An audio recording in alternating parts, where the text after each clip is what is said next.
আলু বেগুন দিয়ে আমুদো মাছের ঝাল করার জন্য দেখো প্রথমেই আমি আমুদো মাছগুলোকে ভালো করে ধুয়ে আর নুন আর হলুদ মাখিয়ে নিয়েছি।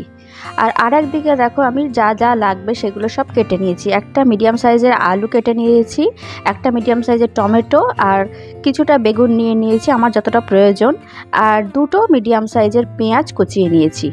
তো আলুটা তোমাদেরকে দেখিয়ে দিচ্ছি যেরকম সাইজের করেছি, এরকম টাইপেরই সাইজটা রেখেছি আমি, কারণ বেগুন রয়েছে যেহেতু, বেগুন তো বেশি সময় লাগে না গলে যেতে, সেই জন্য আলুটাকে বেশি মোটা রাখিনি। এইবারে দেখো আমি কড়াইয়ে সর্ষের তেল গরম করে নিয়েছি, যেহেতু এটা ছোট মাছ, আর অবশ্যই কিন্তু সর্ষের তেলেই এটা করতে হবে, তাহলেই খেতে ভালো লাগবে। আর দেখো এবারে আমি সর্ষের তেলটা গরম করে নিয়েছি। এইবারে আমি আমাদের মাছগুলোকে ভালো করে চারিদিক দিয়ে সুন্দর করে সাজিয়ে দিচ্ছি। এইবারে আমি ঢাকা দিয়ে দিলাম কিছুক্ষণের জন্য। তারপর ঢাকাটা তুলে দেখো একটা সাইড আমার কিন্তু খুব সুন্দর ভাজা হয়ে গেছে। বেশ একটুখানি না লালচে করে ভেজে নিতে হবে এই মাছগুলোকে, তাহলে একটুখানি লালচে করে ভেজে নিলেই এটা খেতে ভালো লাগবে। বেশি নরম করে ভাজলে না মানে মাছটা যখন উল্টাবে তখন অসুবিধা হবে উল্টাতে, কিন্তু মাছটা যদি একটু বেশি ভাজা থাকে তাহলে আর উল্টাতে কোনো অসুবিধা হবে না। দেখেছো তো আমি মানে উল্টাচ্ছি আর কীরকম সুন্দর একটার সঙ্গে একটা লেগে আছে, ভাঙার কিছু ব্যাপারই নেই। তো আমার মাছ সব ভাজা হয়ে গেছে, আমি তুলে নিয়েছি। আর তারপরে ওই তেলের মধ্যেই আমি বেগুনগুলোকে আগে হালকা করে একটুখানি ভেজে নেব। খুব যে একদম লাল করব সেটা না, তবে হালকা লালচে করে একটু ভেজে নেব। আর আমি এর মধ্যে একটুখানি নুনও দিয়ে দিলাম, তাহলে বেগুনের মধ্যে নুনটা একটু ঢুকে যাবে।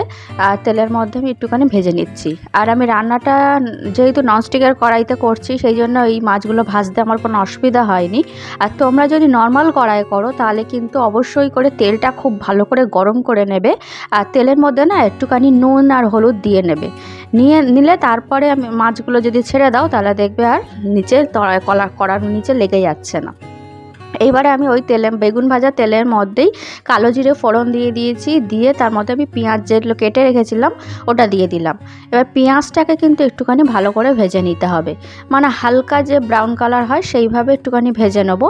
তারপরে আমি এর মধ্যে দেখো এই যে আলু যেটা কেটে রেখেছিলাম আলুটা দিয়ে দিচ্ছি, আর দিয়ে দিচ্ছি টমেটো যেটা কেটে রেখেছিলাম ওটাও, সব একসাথে দিয়ে দিলাম। দিয়ে এইবারে আমি আবার ভালো করে বেশ কিছুক্ষণ সময় নিয়ে কিন্তু একটু আলুটা পেঁয়াজটা টমেটো একসাথেই একটুখানি ভাজা ভাজা করে নেবো আর কি। আর গ্যাসটা কিন্তু আমার মিডিয়াম রয়েছে, আমি কিন্তু এখন গ্যাস কিন্তু হাইতে দিইনি, তাহলে আলুটা প্রায় মোটামুটি অর্ধেক সেদ্ধ হয়ে যাবে। আর দিয়ে দিলাম একটুখানি হলুদ, একটুখানি না পরিমাণ মতন আর কি হলুদ দিয়ে দিলাম। এইবার আবার ভালো করে একটুখানি নাড়াচাড়া করে নিলাম, নিয়ে আমি এবার একটুখানি ঢেকে দেবো আবার, তাহলে ওই যে বললাম আলুটা তাহলে 50% সেদ্ধ হয়ে যাবে, আর টমেটোটাও একদম গলে নরম হয়ে যাবে।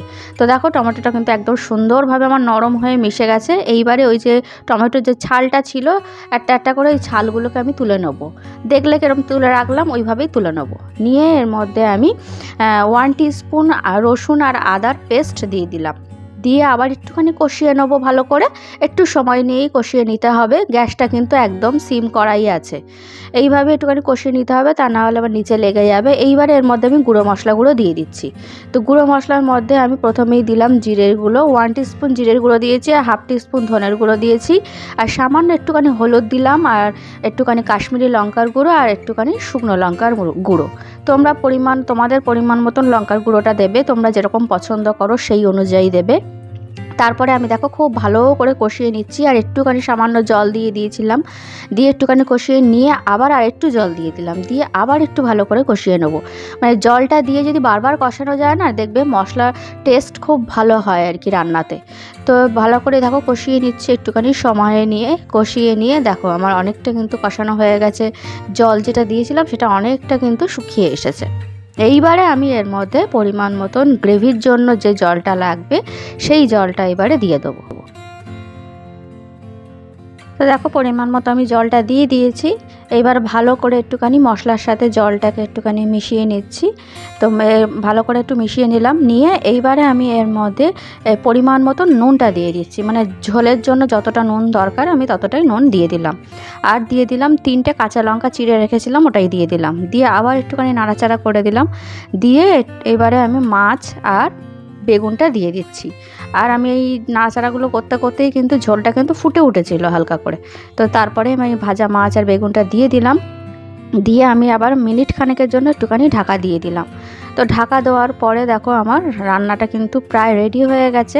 আলু দেখো আমি মধ্যখান থেকে কেটে দেখে নিয়েছি সেদ্ধ হয়েছে কিনা। তো আলু আমার পুরো সেদ্ধ হয়ে গেছে। আর বেগুনটা তো ভেজেই রেখেছিলাম, ওটা তো সেদ্ধই ছিল। তো আমার গ্রেভিটা কিন্তু একদম রেডি হয়ে গেছে। সামান্য আমি একটুখানি কিন্তু ঝোল রেখেছি, তোমরা চাইলে একদম গা মাখাও করতে পারো। তো যেহেতু শীতকাল, এটা কিন্তু আরও একটু টেনে যাবে। আর লাস্টে ধনেপাতা ছড়িয়ে নামিয়ে নিলাম, ব্যাস। আলু বেগুন দিয়ে আমাদের মাছের ঝাল কিন্তু আমার একদম রেডি। ভিডিওটা ভালো লাগলে লাইক করে দিও, আমার চ্যানেলটা সাবস্ক্রাইব করে দিও। তাহলে আজকের মতন টাটা।